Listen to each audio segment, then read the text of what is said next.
Olá, seres do submundo. Como estão hoje?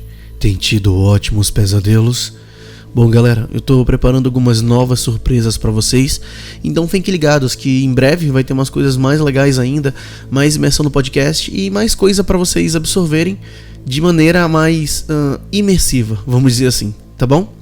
E então fiquem ligados, não se esqueçam de seguir a gente lá no Instagram, porque lá você fica sabendo de novidades antes de todo mundo. Se inscreva também no nosso canal do YouTube, todos os áudios que são lançados aqui são lançados em modo de vídeo lá, ajuda bastante o podcast a crescer. E lembrando, como sempre, que esse podcast é mantido por patrões que colaboram todo mês para o podcast continuar crescendo. Se você quiser se tornar um dos patrões e ganhar acesso ao grupo secreto dos patrões, acesso a um episódio a mais por semana e várias outras coisas, é só clicar no link na descrição lá do Instagram que tem acesso ao PicPay, Patreon e Catarse. E também você pode ajudar a gente pelo Pix, que ajuda bastante mesmo também, tá bom? Mas chega de falar, vamos para nossa história. Eu sou o Bruno Lima e esse é o Submundo Terror.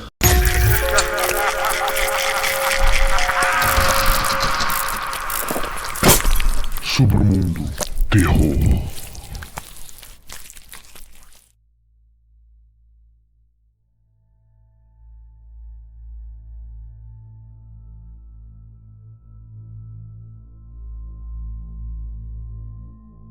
Meu nome é André Santos. Eu morava em uma cidade da qual você provavelmente já ouviu falar. Ela se chama São Paulo. Minha mãe é Terry Santos, Teresa, na verdade.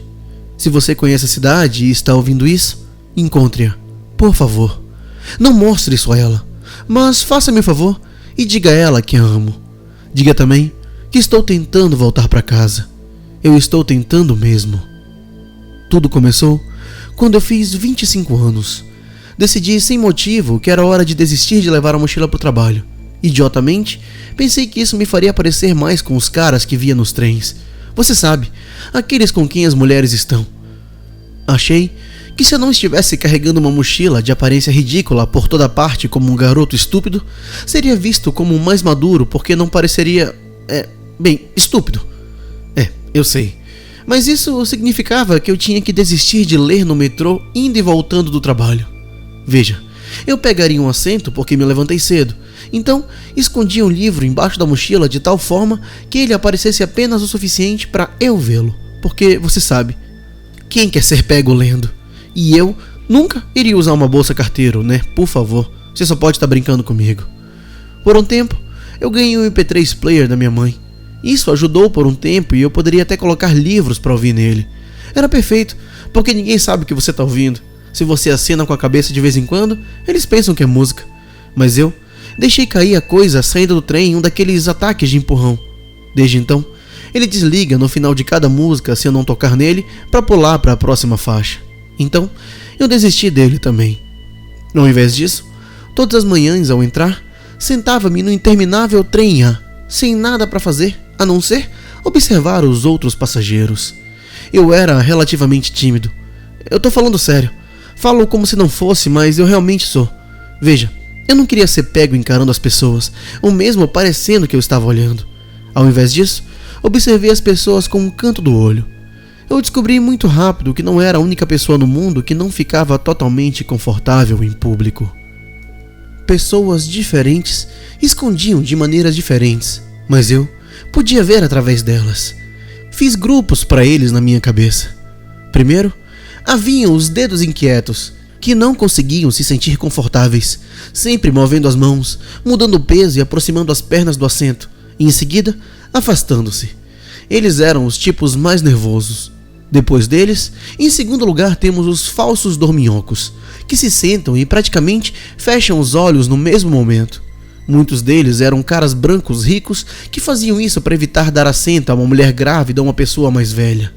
Quando os vi, desisti imediatamente porque a maioria daqueles caras não estava realmente dormindo e eu tentava muito chegar perto e acidentalmente chutava seus sapatos ou algo assim. Então eu pensava, me desculpa, eu não queria te acordar. Haviam também os verdadeiros dorminhocos, meu terceiro grupo. Mudavam de posição sempre que parávamos ou se assustavam com ruídos altos. Os falsos simplesmente perdiam o controle no segundo em que se sentavam, até o momento em que alcançavam sua parada, momento em que pulariam animados e alertas. Eu não gostava muito desses. Em seguida, vem o quarto grupo, os viciados em MP3 Player. Aquele em que as pessoas provavelmente me jogariam se tivessem me visto antes. As pessoas nesse grupo eram relacionadas ao quinto grupo, os perdedores de notebook. E as do sexto eram pessoas comuns, aquelas que viajavam em grupos e falavam muito alto. Então você sabe, paulistanos. E eu me divertia muito fazendo isso. De qualquer forma, por volta de quando observar as pessoas estava ficando tudo muito igual, tive minha primeira surpresa. Um homem branco de meia idade, com cabelo castanho, aparência completamente normal e roupas casuais de sexta-feira.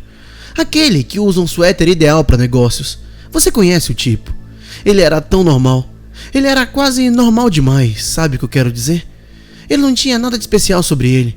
Nenhum movimento de mão, nenhuma risada estranha ou algo assim. Era como se ele tivesse sido projetado por um daqueles programas policiais para enganar você. Como se ele tivesse nascido para se fundir em uma multidão. E foi por isso que eu notei. Aqui estava eu, propositalmente tentando ver como as pessoas agiam no trem para que eu pudesse categorizá-las, e ele não agiu de forma alguma. Era como ver alguém sentado na frente da televisão, assistindo a um documentário sobre, sei lá, algo muito chato. O cara que está assistindo não está animado ou focado, mas também não desvia o olhar. Presente, mas não contabilizando. De qualquer forma, eu não sou muito pontual, diz minha mãe. Disse. Então, eu não peguei o trem exatamente no mesmo horário todos os dias. E como não me importava nem um pouco, também não tentei sentar no mesmo carro. Qualquer um estava bom para mim. Então, eu estava há mais de um mês em meu experimento de observar as pessoas e agrupar, antes que ele chamasse a minha atenção. Aquele cara normal de quem eu falei. Eu o vi pela primeira vez em uma segunda-feira, eu acho. Definitivamente era uma segunda-feira, porque eu sei o que vi pela segunda vez em uma quinta-feira. Quando eu estava voltando para casa para me encontrar com a mesma galera com quem eu saio todas as quintas-feiras à noite desde que estávamos todos na escola juntos. O senhor cara normal.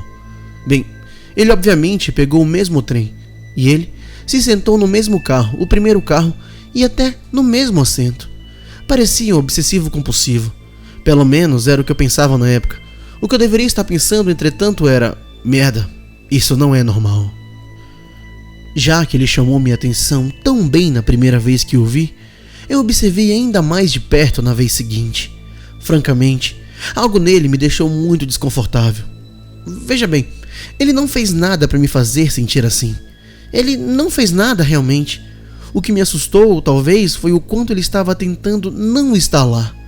A maneira como ele ficou sentado lá em silêncio, olhando para frente com uma expressão vazia no rosto. Não importa o que acontecesse, era enervante. Uma vez, uma mulher com uma criança chorando entrou no carro e sentou-se ao lado dele. Mesmo assim, nada.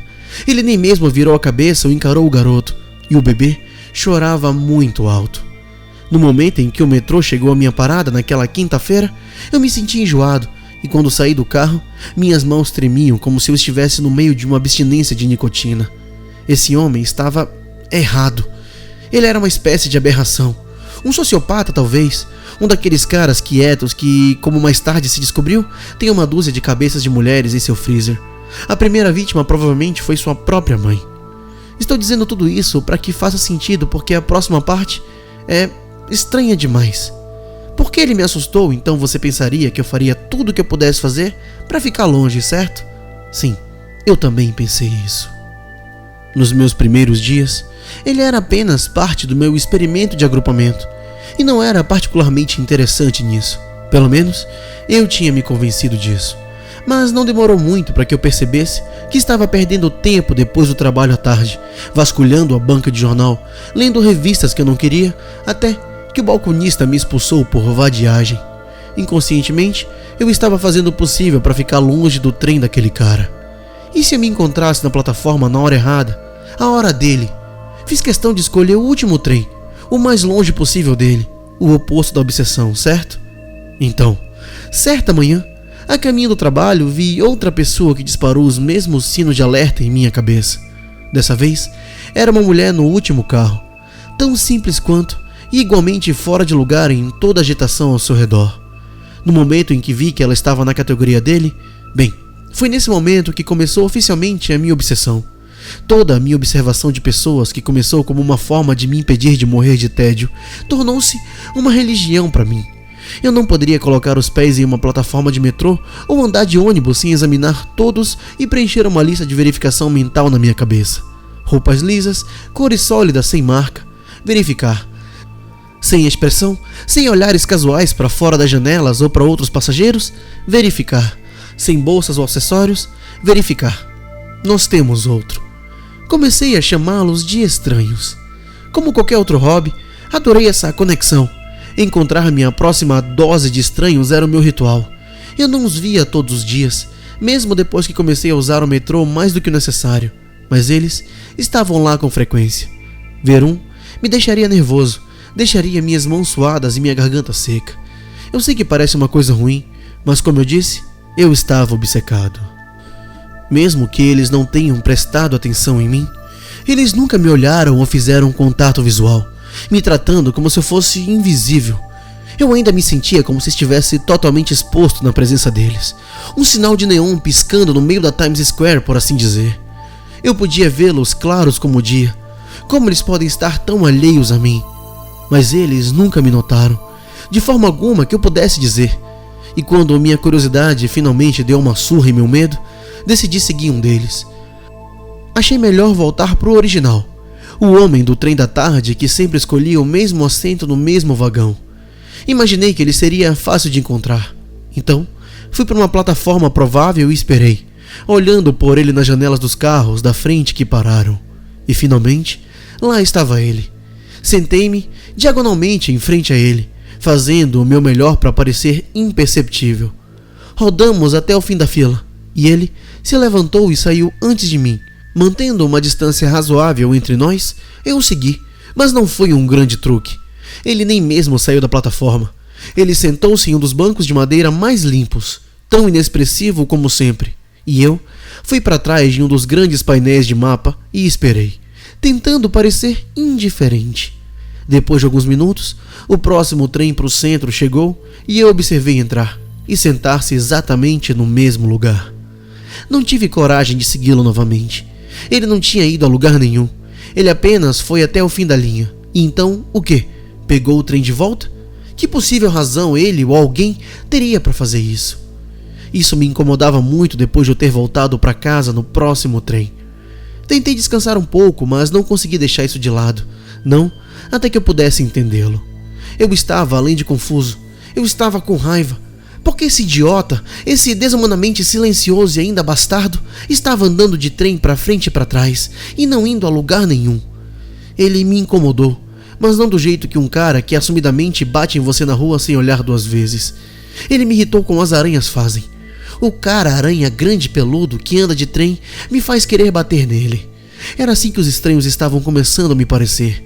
Eles faziam meus olhos lacrimejarem e minha boca ficar seca. Mas isso me impediu? De jeito nenhum. Claro que não.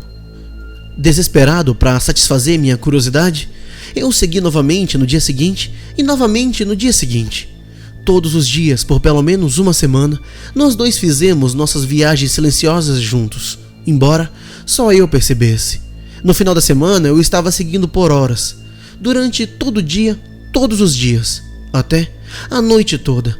Já passou bem do tempo em que os trens começaram a circular expressos noturnos e passar por estações, como a minha parada, em partes da cidade que fechavam durante a noite.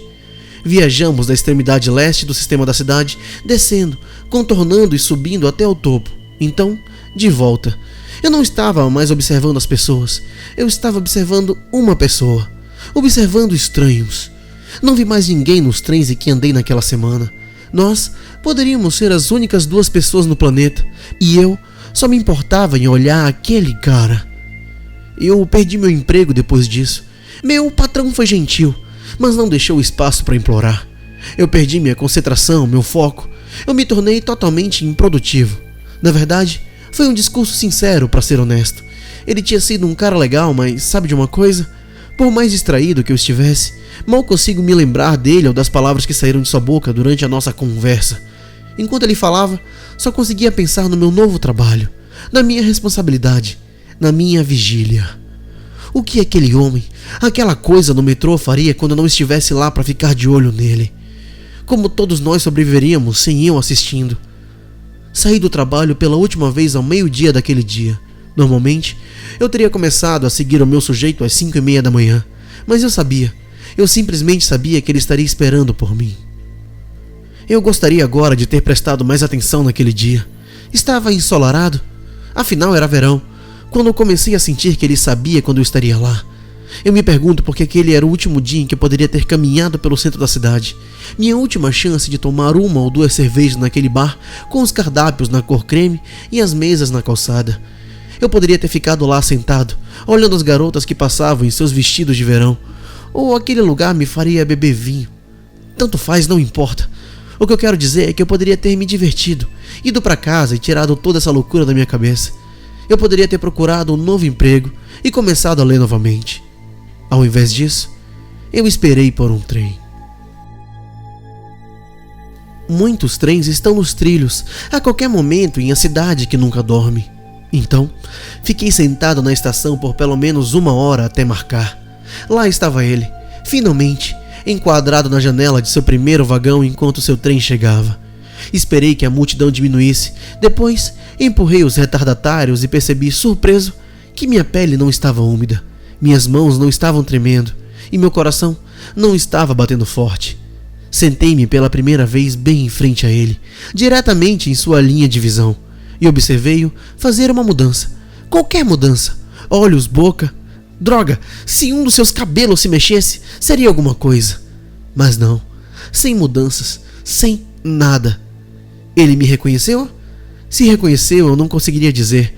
Tínhamos que ser um par estranho, sentados um em frente ao outro naquela tarde, olhando um para o outro, porque dessa vez ele tinha que olhar para mim. Tenho certeza de que meu rosto disse muito. Eu não podia acreditar que fui capaz de ficar tão parado e inexpressivo quanto ele, porque por dentro eu estava gritando: reaja a mim, sua aberração! Me veja, droga, olha para mim! Porque eu com certeza posso ver você, seu bastardo com cérebro de aranha. Mas eu não gritei e ele não respondeu. Não durante a primeira viagem à parte alta da cidade, ou a segunda para a parte baixa, ou a terceira, ou a 10ª. Cavalgamos noite adentro, e ao final de cada fila, saímos e esperamos. Dessa vez não joguei. Eu imitei exatamente sentado bem ao lado dele no banco e olhando para frente, mas sempre olhando para ele de minha visão periférica e ainda nada. Mas 2 podem jogar, certo? Por fim, fizemos nossa última viagem juntos. Naquele dia, me senti intocável. Eu estava totalmente presunçoso, tão certo de que o tinha e que ele sabia disso. O condutor, em geral, compreensível pelo alto-falante, anunciou que essa seria a última viagem do trem naquela noite. Ele estaria mudando para um trem diferente quando chegássemos à última parada, e o motor e o carro em que me encontrei iriam parar para manutenção. Então, aqui estava agora, oficialmente, a última noite da viagem. O fim da linha fica muito longe da minha casa, e se os trens andam devagar a essa hora da noite, os ônibus estão muito pior do que esperar o Papai Noel aparecer e te levar para casa em julho. Mas dessa vez, pensei, que diabos?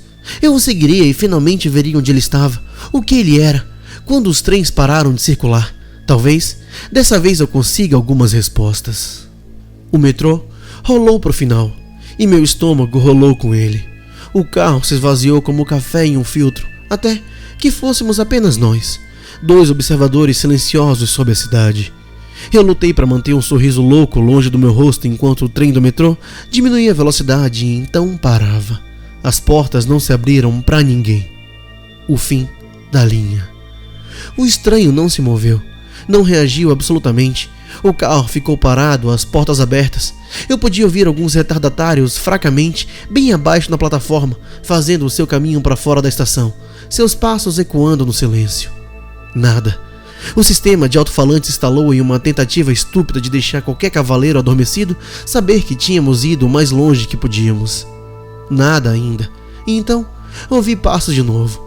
Um condutor, talvez, enfiando a cabeça em cada vagão para se certificar de que estava vazio antes de pegar o trem para onde diabos ele vai passar a noite. Não importa o que ouvi. No entanto, eu não estava prestes a tirar os olhos do meu prisioneiro. Prestei atenção no condutor quando ele finalmente alcançou o nosso carro. enquanto ainda olhava para o estranho. O condutor olhou para dentro, seus olhos nos examinaram, e então ele pareceu confuso, como se ele tivesse esquecido um número de telefone que conheceu por toda a vida. Ele piscou algumas vezes e fez uma pausa. Esperei que ele dissesse algo, mas o momento se estendeu, girando lentamente em uma brisa. Então, com um leve aceno de cabeça, ele caminhou em direção à porta do condutor, abriu-a com a chave e nos deixou no carro principal. Poucos minutos depois, o trem começou novamente. Nós viajamos direto para o subsolo por um tempo. Então, parecia que o trem deu uma volta e parou. Eu podia ver as janelas de mais trens atrás do meu companheiro imóvel, e pelas janelas daqueles trens, mais trens ainda. E então, enquanto eu tentava calcular meus próximos passos, ele sorriu para mim. Não era nada mais do que uma leve curvatura do lábio, mas eu percebi. Eu provavelmente não teria feito isso se não tivesse passado as últimas Deus sabe quantas horas estudando o seu rosto. Um sorriso é normal, certo?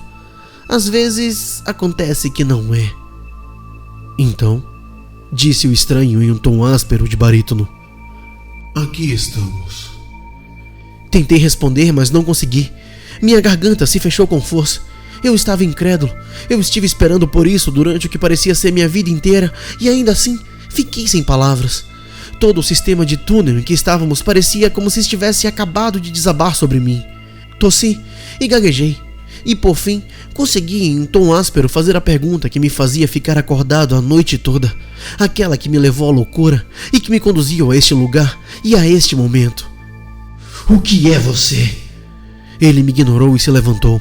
As portas do trem se abriram e ele começou a andar. Um momento depois ele se virou e olhou diretamente para mim novamente. Você vem? Ele chamou. Ele não esperou por uma resposta, mas saiu para a plataforma. Eu corri atrás dele, achando difícil encontrar palavras, e imediatamente desejei ter trazido uma garrafa de água. Vamos, droga! Finalmente gritei e tropecei na plataforma irregular. Ele me ignorou e continuou andando. Fale comigo! Eu gritei enquanto me levantava. Quem é você? O que é você? Por que você anda de trem o dia todo? Ele não olhou para trás nem diminuiu o compasso. Não consegui ver seu rosto enquanto recuperava o equilíbrio, mas estou disposto a apostar que ele não reagiu de forma alguma. Ou pelo menos, não mais do que reagiu a qualquer outra coisa. Eu espreitei atrás dele, gritando até que percebi a futilidade de minhas ações e desisti.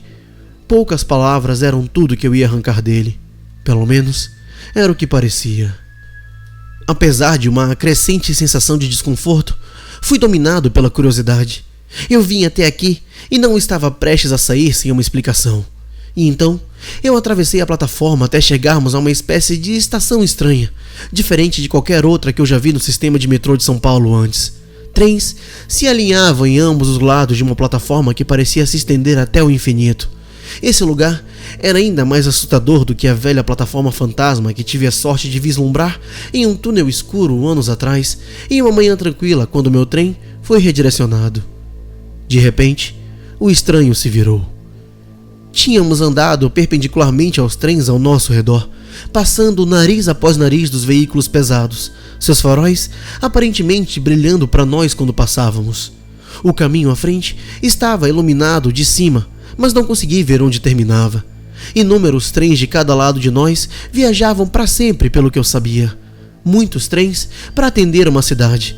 Eu percebi, mesmo uma cidade tão densamente povoada como São Paulo, ninguém precisava de tantos trens.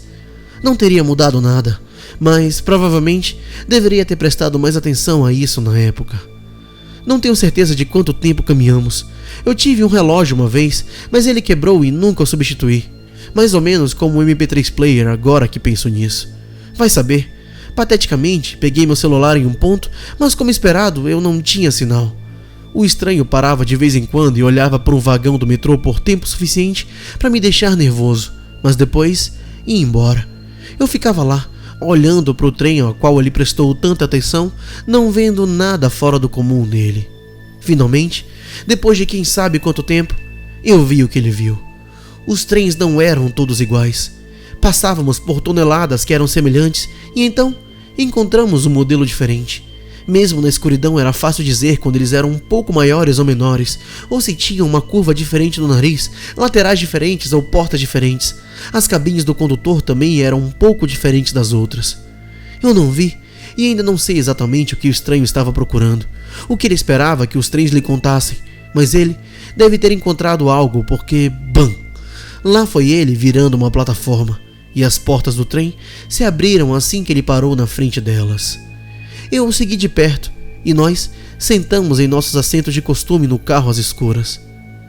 "Você está disposto a falar agora?" eu perguntei a ele. Sem resposta. Suspirei de frustração e comecei a pensar seriamente os prós e os contras de socá-lo no rosto, quando as luzes do carro se acenderam e o motor ligou. "O que está acontecendo?" eu disse. Quando ele me olhou nos olhos, ele realmente parecia triste. Então, ofereceu mais palavras que mudaram tudo. "Você não pode voltar. Você sabia?" "Que diabo você está falando? Voltar para onde?" Aquele rosto que parecia um muro de pedra apenas ficou lá, me ignorando. Nosso trem deu uma guinada. Rodamos por alguns minutos e depois diminuímos ao nos aproximarmos de uma parada. Seu olhar, vago desde que o trem começou a se mover, ficou mais nítido. Pela primeira vez, tive a sensação de que ele finalmente estava olhando para mim, ao invés de apenas olhar na direção em que eu estava. "Fique quieto. Fique em silêncio", disse ele. "Não chame a atenção deles." O trem parou, as portas se abriram e eles começaram a inundar. Não sei o que notei primeiro. As roupas estranhas, os braços muito longos com as mãos roçando o chão, os olhos negros fixos profundamente em rostos angulosos ou sua pele azul acinzentada. Meus olhos viram, mas meu cérebro se recusou a processar. Quando minha mente não podia mais ignorar os horrores bem na minha frente, tudo o que pude fazer foi reprimir o grito que ameaçava sair pela minha garganta. Meu coração frenético parecia que ia explodir no meu peito, como uma corda de baixo dedilhada. Tudo em mim balançava e latejava com espasmo de horror. Minha cabeça ficou tonta, meus olhos ficaram embaçados, o que eu agradeci, e senti a bile subindo pelo fundo da minha garganta. Seguindo as instruções do estranho, mantive minha boca fechada, forçando-me a engolir de volta, conseguindo apenas porque a outra opção era muito pior. Meus instintos gritaram suas palavras para mim. "Fique quieto, fique em silêncio, não chame a atenção deles." O resto do dia foi um borrão. Andamos no vagão do metrô para cima e para baixo da linha, ambos parados, ambos inexpressivos por horas, por dias talvez. Parecia mais longo do que a rota que eu conhecia, a linhagem que eu seguia o estranho por tanto tempo. As coisas horríveis ao nosso redor pareciam não nos importar, embora eu, pelo menos, deva ter me destacado como uma freira em um show de heavy metal. Quando finalmente retornamos sozinhos na interminável caverna de trens, eu comecei a chorar em nosso vagão abençoando o vazio e desabei no chão, exausto, e chorei por um longo tempo. O estranho simplesmente observou. Quando minha respiração voltou um pouco ao normal, consegui grasnar. "Me leve para casa. Por favor, me leva para casa." "Eu não posso", disse ele sem rodeios. "Eu não sei qual deles o levaria de volta, nem se algum deles o faz." Ele se levantou, as portas se abriram novamente e ele saiu mais uma vez à plataforma. Lutei contra a vontade de choramingar como um cachorrinho maltratado e o segui. Ele se virou, os olhos brilhando. "Você me seguiu por tempo suficiente." "O quê?" Eu gritei, a fúria ofuscando minha miséria. Correndo para frente, agarrei o estranho pelos ombros e com uma explosão inesperada de força, o joguei contra a lateral do vagão de trem mais próximo. "Seu desgraçado! Em que diabos você me meteu? O que você fez comigo?" Eu empurrei contra a parede de metal de novo. "Me leve de volta!" eu gritei. Como uma vela privada de oxigênio, a visão de seus olhos voltando mais uma vez ao seu estado normal, sem emoção, extinguiu a raiva em mim. E eu senti minha raiva se extinguir, me deixando completamente vazio. "Por favor", eu implorei novamente. "Por favor, me leve para casa." "Não é assim que funciona", disse ele. "Siga seu próprio caminho. Fique quieto e sutil, e eles Pensarão que você é um deles. Um deles o quê? Ele olhou para suas mãos em silêncio. Como você pode fazer isso comigo? Por quê? Ele me lançou um olhar melancólico. Você vai fazer isso também. Às vezes você fica preso. Ele tirou minhas mãos de seus ombros e se virou para ir embora. Devastado, eu caí de joelhos. Ele se virou para mim uma última vez. Eu sinto muito, ele disse e tocou minha testa com o dedo. Essa é a última coisa de que eu me lembro. Não sei o que ele fez comigo ou porquê. Quando acordei, eu conhecia meu papel e o desempenhei da melhor forma possível. Eu estava parado, eu fiquei em silêncio e eu andei até o fim das linhas, não importa quem ou o que entrasse. Estar quieto era tão bom quanto ser invisível, mas de vez em quando eu pegava um reflexo na janela de um trem. Nas primeiras 100 vezes que aconteceu, eu não entendi, mas eventualmente, até eu entender. Quanto mais eu andasse com as coisas, mais eu me tornava como elas. Eu estava preso em seu mundo até que alguém começava a me observar. Então, se eles me seguissem, e só então, eu teria a chance de voltar à plataforma interminável de trens perdidos. No tempo que passei preso naquele lugar, fiz algumas coisas terríveis, coisas das quais não me orgulho, para outros estranhos, mas eu fiz minha escolha. Não iria atrair mais ninguém para sua armadilha, nem mesmo se isso me levasse para casa mais rápido. Eles estavam melhor mortos do que em qualquer estado que eu estivesse. Isso me faz pensar, porém, sobre o estranho que me colocou nessa situação. Eu me pergunto como ele era originalmente e se ele sabia que poderia ter me matado e chegado ao centro dessa forma. Também me pergunto sobre os outros que vi em casa e os poucos que encontrei desde que parti. Eles matam ou levam. E qualquer que eles escolhessem, eles consideram isso misericórdia? Não consigo falar com eles, nem perguntar nada. Estamos condenados de qualquer maneira, e os condenados devem ficar em silêncio. Já matei 15 estranhos e me tornei muito bom nisso. Mas eu tomei uma decisão. Eu cansei de matar inocentes, pelo menos. Antes de retornar ao hub central pela última vez, vasculhei o máximo de vagões que pude. Encontrei esse celular abandonado, um de milhares que já vi. Repetidamente, deixo os celulares com esse áudio no maior número de vagões que consigo. Milhares de mensagens em garrafas, lançadas em um mar de trilhos de aço. Essa história é um pedido e também um aviso. Meu pedido, lembra? Foi que você encontrasse minha mãe e lhe contasse uma mentira. É uma mentira boba, não se preocupe. Você tem que encontrá-la e depois dizer que a amo e que estou tentando voltar para casa. Isso pode dar a ela alguma esperança, ou paz, ou alguma coisa assim.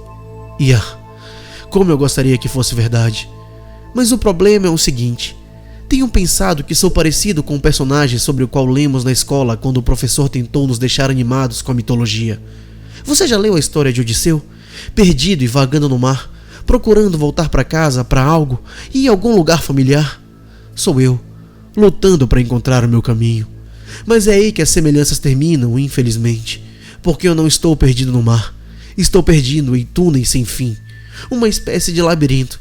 A distinção é importante, porque os labirintos são projetados. Eles são construídos intencionalmente, e assim como nas antigas lendas sobre Teseu, é o mesmo aqui. Alguém ou algo criou esse lugar impossível, e eles vão pagar pelo que fizeram comigo. As regras desse lugar me transformaram do que eu era em algo totalmente diferente, algo terrivelmente desumano, e então em uma outra coisa nova. Eles criaram um monstro, e se é isso que eles querem, eu serei seu minotauro nesse labirinto. E se eu puder, vou derrubá-lo ao meu redor e levar aqueles que construíram para o passeio. Eles não têm ideia com quem estão lidando. Eles nunca deveriam ter mexido com um paulistano. Meu aviso? Porque estou tentando ser um bom samaritano aqui com minhas histórias mal contadas, é que você deve ficar o mais longe possível, mesmo em lugares públicos, de pessoas silenciosas e inexpressivas. Apenas mantenha a distância. Eles podem matar você ou algo muito pior. Se você os vir, corra para longe e muito rápido. E o mais importante, eu imploro, não pegue nenhum trem até o fim da linha. Essa viagem pode ser apenas a sua última, ou pode durar para sempre. Gostaram da história, Seres do Submundo? Uma história um pouco mais longa, porque eu sei que tem muita gente aí que pega trem e a viagem é longa. Então fica um abraço para todo mundo que faz isso todos os dias. E também para os amigos paulistas, que essa história realmente foi contada para eles. Lembrando que o podcast aqui ele é mantido por patrões, e se você quiser se tornar um dos patrões, é só acessar o PicPay, o Patreon ou o Catarse e ajudar a gente com qualquer valor, tá bem? Muito obrigado por tudo. Boa noite e bons pesadelos.